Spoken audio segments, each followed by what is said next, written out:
I know it's late, I know you're weary. I know your plans don't include me. Bob Seger, thank you very much. How is everyone tonight? Are you in a good mood? It's a school night, but we can still party, okay? Eek. Pleasure to be here. I should probably tell you a little bit about myself. I'm originally from the Midwest. Do we have any Midwesterners out here? Good. If you're from another part of the country, I live here now, so do what I do. I invite my friends out to visit in August. Because I'll never come back and bug you anymore. It's great that way. Last August, I had 12 friends out for a golf tournament. Because I'm a dick. And it's like 190 that day. Wind chill 197, I think. We're trying to play golf. The clubs are melting. They're dropping like flies. The last one standing says, Jesus, it's hot out here. One of my smarter friends, you know. He says, do you like it? And what do? We live here. We have to act like we like this. I actually caught myself saying, well, it's kind of hot, but we can make sun tea in 13 seconds, you know. And I fixed a sun turkey for dinner. They like that. You know, that was fun. It does get too hot here, I think. This is a true story. I'm driving down the road. I look over in the car next to me. There's a little old lady driving it. All I can see is this blue beehive puffed through the sunroof kind of a thing. Swear to God, she's wearing oven mitts. I'm going, Grandma, I know it's hot, but you look like a doink driving around town in oven mitts. I'd rather lose all the skin on my hands than be seen driving with oven mitts on. I got to admit, though, it came in handy when she pulled that pot pie out of the glove compartment. You know, it's kind of... I made that part of it up. It's my job. I think it does get too hot here. The other night I had a scary nightmare. Had a nightmare the Palo Verde, the nuclear plant, had a meltdown in July and nobody knew about it for about 3 months. Just people walking the streets of Phoenix going, geez, it's 600 degrees again today. Some pinhead going, yeah, but it's a dry heat. You know. Who is that dry heat guy?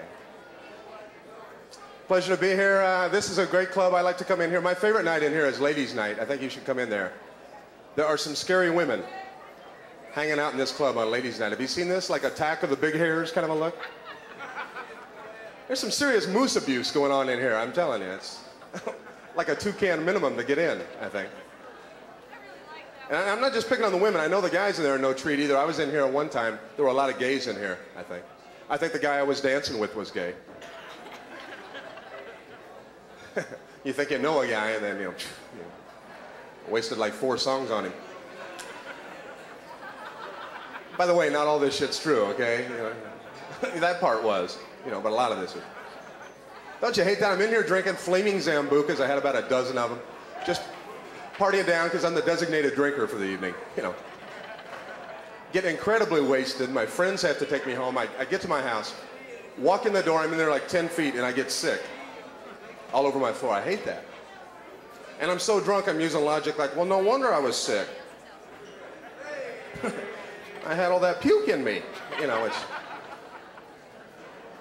sounds pretty goofy now, but at 5 a.m. I'm thinking I'm a genius, you know. Partied way too hard. Wake up the next day, you know that feeling when you wake up, you got a mouthful of zoo dirt or something? I'm broke, I reach over, look in my wallet. Oh, God. I could have had a Hyundai. Or like a fleet of Yugos. Anybody here drive a Yugo? Like you're going to admit that in public. I know, I wouldn't either. A friend of mine just bought a new Yugo. He didn't really buy it, he just gave him a bag of aluminum cans and they gave him one of these things. I hate driving this thing. Other cars pull up next to you and laugh at you when you're in a Yugo. Like Pacers and Gremlins, you know. An occasional flaming Pinto making fun of us in this thing. And it's not a safe car. We're going down the road and flies are denting the hood, you know. And I just don't think it's safe to ride in any car you can jump start with a dust buster. That's the truth right there. So I was drinking, so I wasn't driving. That's important. You do stupid things when you drink and drive. It caught me one night. I was driving home with my car cover still on the car. Cop said it looked like an 80-mile-an-hour pup tent going down Camelback. And... See, if I was a cop, ooh, that's pretty scary, isn't it? I think if I was a cop, I could catch all the drunk drivers because I know where they hang out. I'd spend my shift at Circle K. Okay, let me explain. If it's 4 in the morning and you see a guy walk into Circle K and buy a burrito, probable cause right there, man. And if he buys a burrito, a Suzy Q, and a Slim Jim, and heats them all up in that microwave, called detox, man. He's hammering, I swear. Man. Trying to kind of cut down on I'm getting way too heavy. All I can wear are these Levi 901s, you know. My friend's a doctor, he said, big help. He says, you want to lose weight, increase your fruit intake. So I'm drinking Coronas with 2 limes in them. You know, I'm a health nut, you know. Don't you ever, I find out a lot of things. I'm trying to cut down on my drinking. I'm finding out it's a lot more fun to go to sleep and wake up than it is to pass out and come to. I never knew that. You ever party so hard that the first person you see when you wake up is that guy leaning over you going, clear. Probably just me.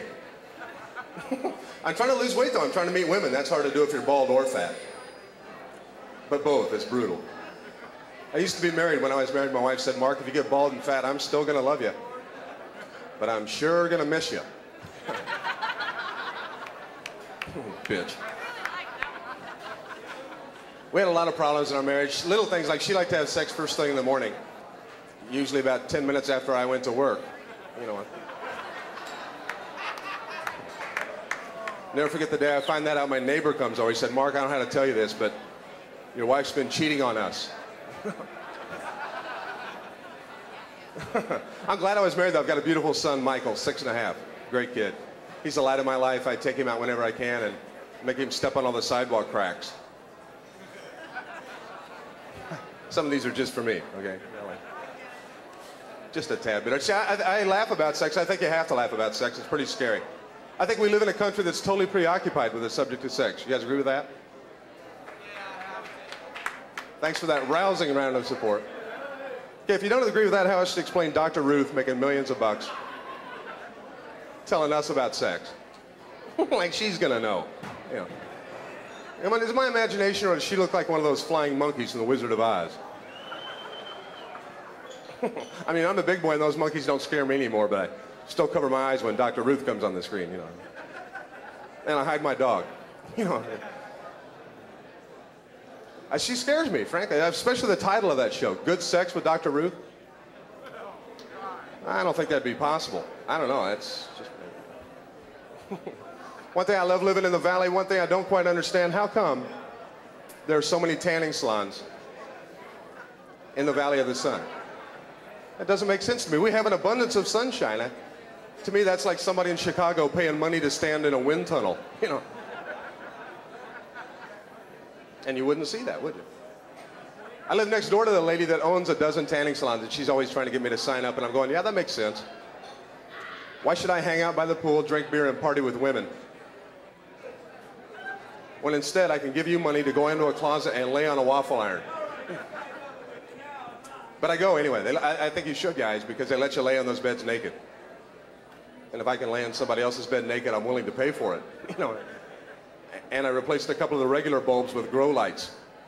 You know, so I'm hung like a hamster. You know, I'm trying anything at this point. A stud hamster. A hamster. Anyway, one thing I would like to say, while I was out of town, you guys impeached the governor. Well, that was kind of fun. Governor Meekum, ex-Governor Meekum, doesn't that have a nice ring to it? He bugged everybody. I always thought he looked like one of the Pep Boys. You know, Manny, Mo, and Ev or something. It scared me. I was with the guy for a while, but remember when the Pope came to Phoenix? They said, Governor, what are you going to say to the Pope when he comes off the plane? And he said, I don't know. Does he speak English? You know, even the Pope was going, what a dick. You know. But he can't say that because he's the Pope, man. I figured it out. Of course the Pope speaks English. I think the Pope knows everything. And I figured out how. It's that magical hat. I'm serious. That big white pointy thing is magical. See, I think you ask the Pope any question in the world. If he doesn't know the answer, all he's got to do is take that hat off and go like this. Pick a number. 1, 2, 3, 4, 5. Pick a color. B-L-U-E. What the hell were these things? And how come only girls could fold them? That's what I really want to know. Can't begin to tell you how messed up I was the night I thought of that one, did I? Yeah, that's it. I love the expression of the people's faces that have no idea what I'm talking about when I do this. One thing I would like to say, a point to ponder as you drive home tonight. The short time that Governor Meekum was in office, he seemed to upset almost every member of this state in one way or another. And he especially seemed to pick on blacks and homosexuals. And I'm thinking, you know, for a guy facing a prison term, didn't make a lot of sense to me. You guys are a lot of fun. Thanks for coming out. Support Backstage Pass. Good night. Have a good evening.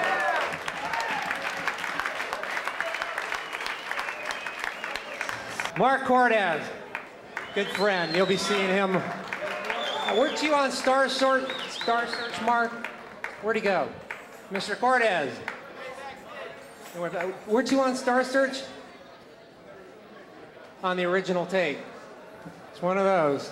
Well, you'll be seeing him on Backstage Pass, and hopefully in the next few years you'll see him in a lot of television shows and movies.